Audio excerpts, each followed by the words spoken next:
Time for a shoulder workout. Shoulder day today. Like my friend Aaron Reed says. Shoulder day today. We're gonna do shoulders in a somewhat unconventional way though. We're not going to start off with large overhang compound motions. We're gonna instead start with the single delts. Rear delt first, side, and then front. The reason for that is I want to have as much power, energy as possible to really go after the rear delt. The rear delt is the one part of your shoulder that matters the most. That creates that full circular design to it. So I'm gonna prioritize that in this workout. We'll be doing the pec deck machine to begin. On this shoulder workout, I'm gonna start by going rear delt first. I'm doing rear delt first because I'm most energized right now, got the most energy, most power, most strength, and I can prioritize that towards getting a really good pump in that rear deltoid. Rear deltoids are important because the full circular ball that is your shoulder is made best or more defined when the rear delt is at its strongest. So we're gonna prioritize that rear delt. Later on, we'll get into other compound motions. I'm already warmed up. Let's dive into it.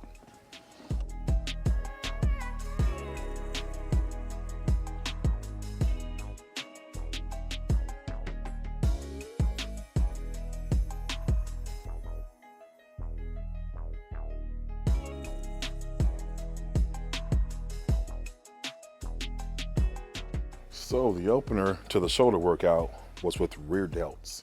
5 sets of 12 to 15 reps. We're now gonna go into our side delts, the side of your shoulder. That's right here. I'm gonna grab a lighter weight because I'll be sitting down. Sitting down makes that workout that much harder because you can't evoke or bring into any kind of a sway to help you hoist those weights up. When you're standing, it's a lot easier to begin to sway. Sitting down makes it that much more difficult because, as I said a moment ago, you can't sway as much.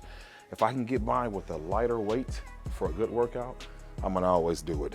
Do know that big weight doesn't always mean big muscle. Oftentimes, big weight equates to big injury, or at least big injury risk. Let's go straight to our side shoulder here.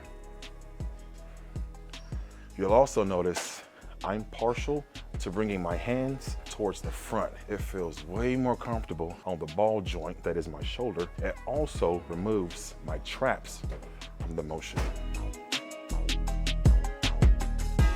So in this part of the shoulder workout, we're going towards the front deltoid. You're gonna notice a comparable difference if you do it this way, utilizing the cables and the rope. I say that because when you're using dumbbells, for front delt at least, it's easy to use momentum to hoist that weight up. Well, that also means you're gonna end up swinging at the lower half of it. So you hoist it up and then almost always momentum's backwards some. Now you got this little skiing action happening, right? Well, when I'm using the rope and the cabling system at least, you find yourself locked here, lifting it up and back down. Constant resistance being created. You never have a chance to momentum backward and of course back to the front with it. So try that on your next shoulder day. Grab onto your ropes. Start position is here, and kind of like that bully did the little kid at school, you lift it straight up and back down. Good stuff there.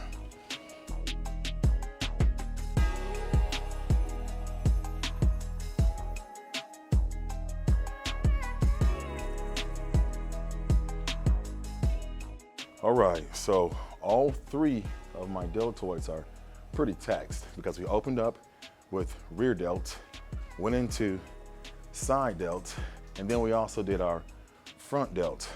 Now we're gonna use an overhead motion in the machines. That's fine, it's okay. I actually like the idea of using the machine at the end because now that all my muscles, especially those stabilizing muscles, are worn out, I can mindlessly just press overhead. A lot less risk of injury at this point. So let's start here. And for your start point, you all, remember this. I like the start point to be here at my ear level. And then over, back to ear level. Don't drop all the way down. Keep that tension there. Let's get this first set going.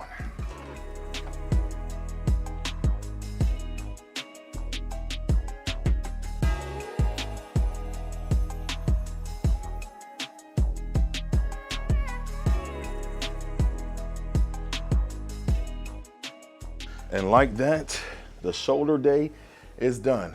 Remember, we did side deltoids, front deltoids, rear deltoids, and overhead press. Everything was 5 sets of 12 to 15 reps.